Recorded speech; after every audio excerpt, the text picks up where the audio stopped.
You've raised a very interesting point that I want to pick up on, and it's this notion that there's been a blending and also a widening of some of the parts of the, call it the political ideological spectrum, that is playing host to this.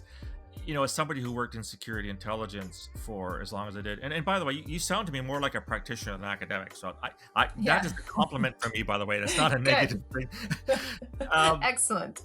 What does this mean for governments love to classify things. Good God, we classify up to yin yang. And so when you're working either for law enforcement or security intelligence or whatever, maybe an outreach and, the old CVE, counting violent extremism, what do you do with this dog's breakfast grab bag of different, selections from society, all kind of migrating to the same point? I mean, how do you deal with that? I mean, you can't label it. You can't compartmentalize it.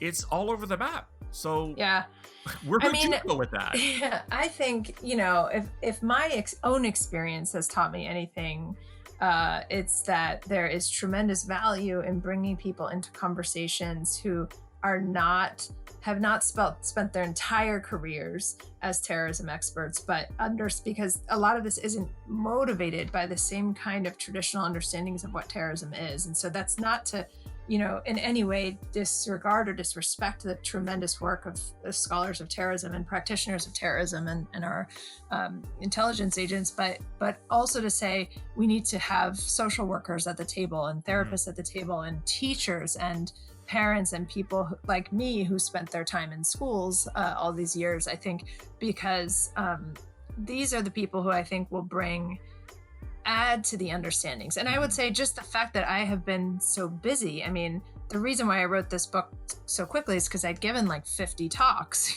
since just in like 2 years, and including lots of, not formal talks, but in addition to those talks, lots of meetings with, with folks across DC and Europe, in other places, briefings and advisories and just off the record meetings to explain what was happening in youth mainstreaming and youth culture and youth symbols and what is a meme, right? How do the memes work? How could a meme mobilize violence? Why would we want to look at t-shirt iconography as something that we could understand violence through? And I think you can. And so I think that is an example of something that's pretty easy to do if you just find people who care and want to be there. And I mean, I know you said I sound more like a practitioner. That is, to me, the ultimate compliment as well.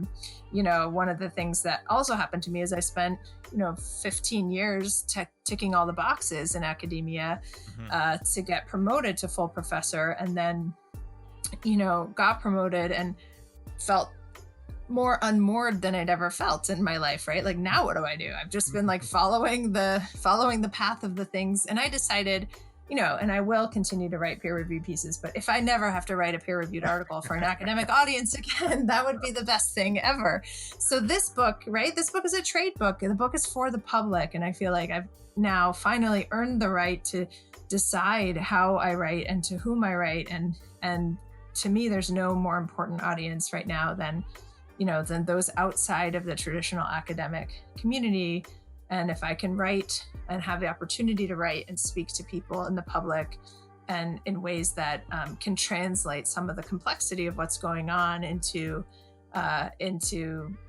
more digestible ways of understanding it, then that's a privilege that, to spend some portion of my career now getting to do that, even though, of course, nothing would make me happier than to have this expertise become completely irrelevant again.